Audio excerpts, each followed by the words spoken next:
सबसे पहले महादेव के चरणों में प्रणाम करती हूँ, मेरा प्रणाम स्वीकार हो। मैया पार्वती के चरणों में प्रणाम करती हूँ, मेरा प्रणाम स्वीकार हो। कार्तिक गणेश दोनों भैया के चरणों में प्रणाम करती हूँ, मेरा प्रणाम स्वीकार हो। आप सभी गुरु भाई बहन के चरणों में प्रणाम करती हूँ, महादेव से दया मांगती है। महादेव मेरे जितने गुरु भाई बहन हैं उन पे दया कीजिए, पल पल दया कीजिए। आज मैं जो कथा आप लोगों को सुनाने जा रही हूँ, एक सास और 3 बहू की कथा है। कैसे 3 बहू एक बेचारी सास को झाड़ू से मारती थी। कथा बहुत सुंदर है, शुरू से अंत तक सुनिएगा। कथा अच्छा लगे तो वीडियो को लाइक कीजिएगा, चैनल को सब्सक्राइब कीजिएगा, कमेंटों को हर हर महादेव लिखिएगा और दोस्तों में यारों में शेयर कीजिएगा। हाथ जोड़ से निवेदन है आप लोगों से, कथा को फुल सुनिए, शुरू से अंत तक देखिए। महादेव का अपमान मत कीजिए। अब कहीं भी आप लोग कथा में जाते हैं तो वहाँ पे जरूर इतना सुने होंगे, कथा भगवान का जब सुना जाता है तो बीच में छोड़ के नहीं जाया जाता है। कथा सुन के प्रसाद लेके ही जाना चाहिए, इसलिए कथा को पूरा सुना कीजिए। चलिए ज़्यादा बात नहीं करते हुए कथा शुरू करती हूँ। एक गांव में एक बूढ़ी मैया थे। बूढ़ी मैया महादेव का परम शिष्या थी और हमेशा रोज शिव चर्चा में जाती थी। उसके पति नहीं थे, 3 बेटा थे, तीनों बेटा बाहर चले गए थे। 3 बेटा 3 बहू। बड़ी बहू थी उसके 3 बच्चे थे, बीच वाली बहू थी उसके भी 3 बच्चे थे, जो छोटी वाली थी उसके 2 बच्चे थे। तीनों बेटा कमाने बाहर चले गए। उसके घर में बंटवारा हो गया था बूढ़ी मैया के घर में, और पारी बंध गया था कि 6 महीना बूढ़ी मैया हमारे घर रहेगी, 6 महीना बूढ़ी मैया बीच वाली घर में रहेगी, 6 महीना बूढ़ी मैया छोटी वाली के घर में रहेगी। ऐसे बेचारी का दिन कट रहा था।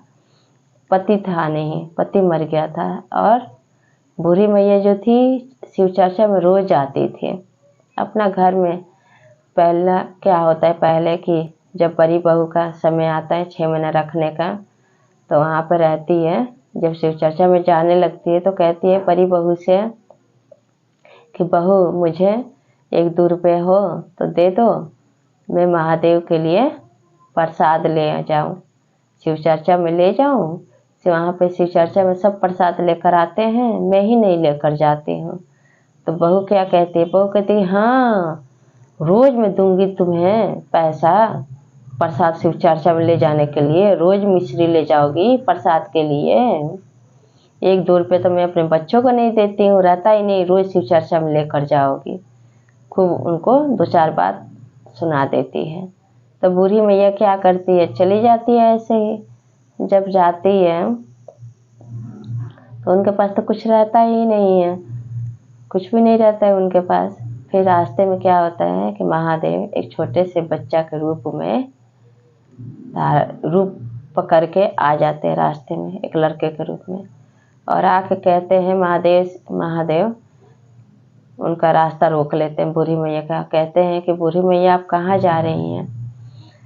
तो कहती हैं कि मैं शिव चर्चा में जा रही हूँ। पहले जाती थी जब उनके पति जिंदा थे बूढ़ी मैया के, तो हमेशा शिव चर्चा में जाती थी, तो हाथ में मिश्री फूल सब कुछ लेके जाती थी शिव चर्चा में।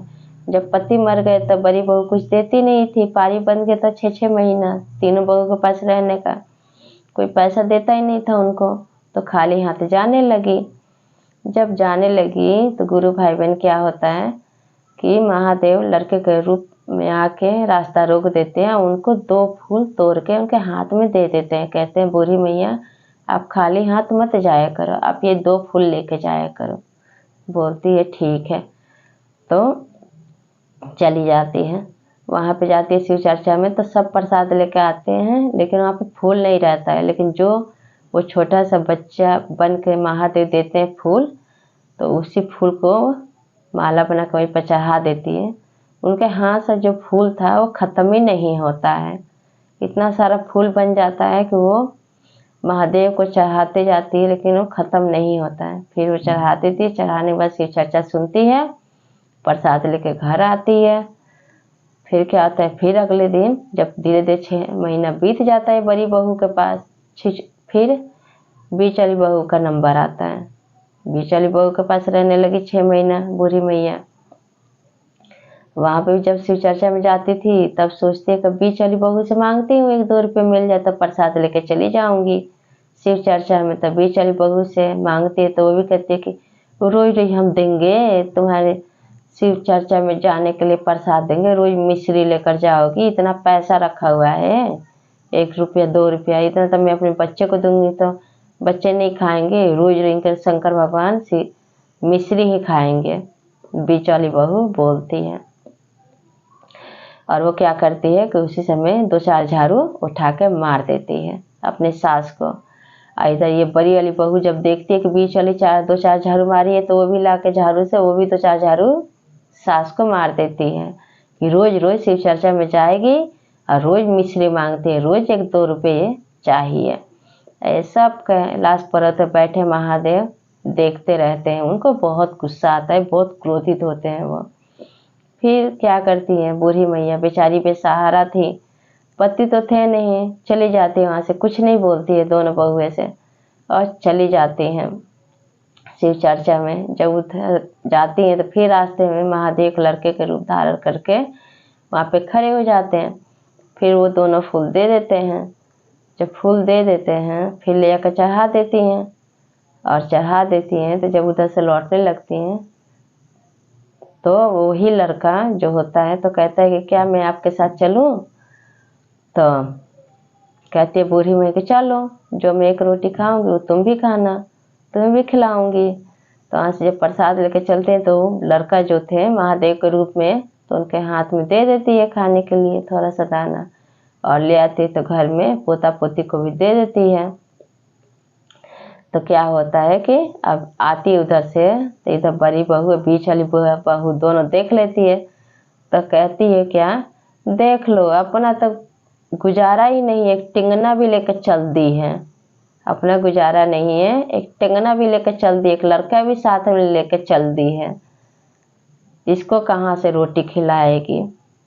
इतने में दोनों लगती हैं बूढ़ी मैया को बोलने। जब बोलने लगती हैं तब वो क्या करे, बूढ़ी मैया के आंखों में आंसू भर जाता है। इतने में छोटी बहू सुनती है, जब सुनती है तो अभी उनका 6 महीना पूरा नहीं हुआ था, एक दिन कम ही था, तो वो आके बूढ़ी मैया का हाथ पकड़ लेती है और कहती हैं कि अपनी बीच वाली जेठानी से कि अब माँ जी का जो है समय तो पूरा हो ही गया है, एक दिन बाद चाहे एक दिन पहले क्या हो गया, अब मैं ले जा रही हूँ, अब इनका पारी आ गया है, अभी मेरे पास 6 महीना रहेंगी। तो कहने हाँ हाँ ले जाओ ले जाओ, कौन रखना चाहते है बूढ़ी मैया को, रोज इनको मिश्री चाहिए, रोज इनको शिव चर्चा में जाना है, रोज जाना है इनको शंकर भगवान के शिव चर्चा में, रोज जाती है। तो लेकर चली जाती है छोटी बहू। जब चली जाती है तो वो छोटा सा जो बच्चा लेकर आई थी तो वो भी रहने लगता है, वो भी रहने लगती है बूढ़ी मैया। छोटी बहू जो थी तो बहुत अच्छी रहती है, उसके 2 बच्चे रहते हैं। तो वो छोटा सा बच्चा जो कहता है बूढ़ी मैया से कि बूढ़ी मैया आप मुझे खाना खिलाओगी, मुझे बहुत तेज की भूख लगी हुई है। कहती है क्यों नहीं खिलाऊंगी।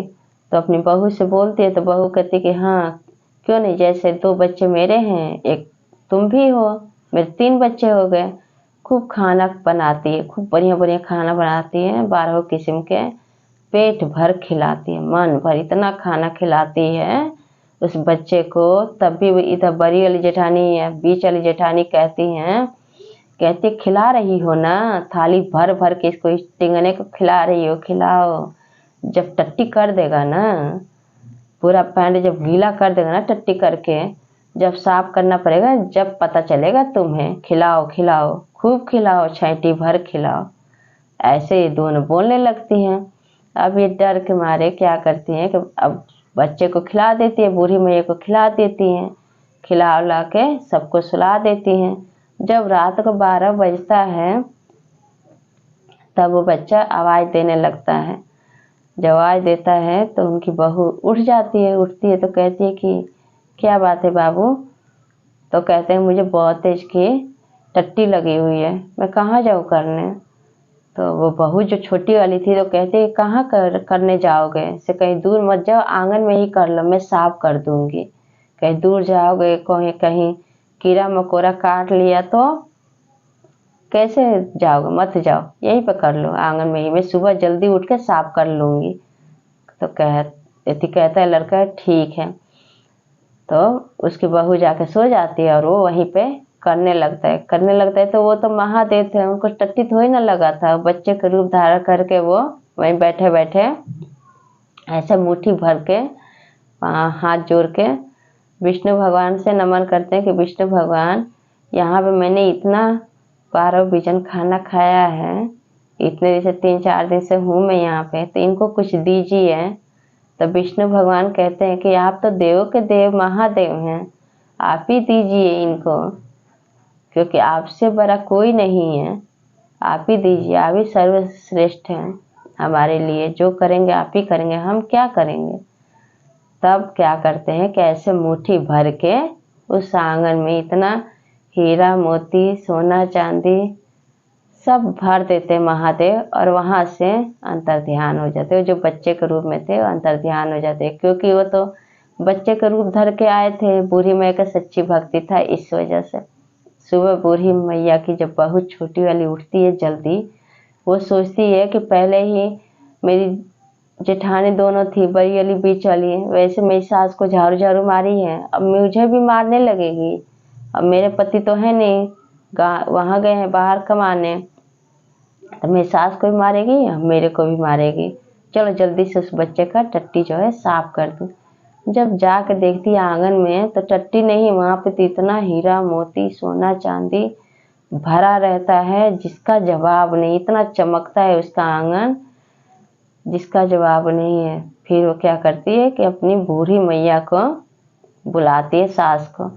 अब बुला के अपनी सास से कहती है कि देखिए बूढ़ी मैया, माँ जी देखिए, वो बच्चा कोई और नहीं, वो स्वयं भगवान थे, हम लोग समझ ही नहीं पाए, हमारा सारा गरीबी दूर कर दिए।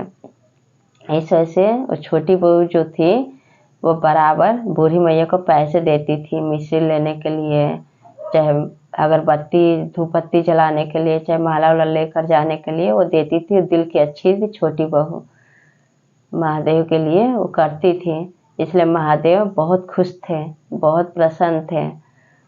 भक्त जो थी बूढ़ी मैया, उनकी भक्ति से बहुत प्रसन्न थे, और उनके व्यवहार से, उसकी बहू के व्यवहार से बहुत प्रसन्न थे, बहुत हंसी खुशी से अपनी सास को रखी थी। इसलिए महादेव खुद एक सच्ची भक्ति देख के और उनके घर आए और उनको गरीब से अमीर बना दिया, बूढ़ी मैया का दिल लौटा दिया। इतना दुख बेचारी काटती थी, 2 बहुएं झाड़ू से मारी थी, उनके घर में हमेशा गरीबी ही रहा, और छोटी बहू अमीर हो गई, करोड़ों की संपत्ति उसके घर में रहने लगा, और जो बहू थी अपने सास को हमेशा हमेशा के लिए अपने पास रख दी। तो यही ऐसे ही महादेव जैसे उस बूढ़ी मैया पर अपना दया बरसाए, ऐसे मैं महादेव से कहती हूँ कि हे महादेव, मेरे जितने गुरु भाई बहन हैं उन पे भी ऐसे दया बरसाएं, हम पे भी ऐसे दया बरसाएं। तो ये कथा आप लोग कैसा लगा कमेंट बॉक्स में जरूर बताइए। तो सब बोलिए हर हर महादेव, मैया पार्वती की जय।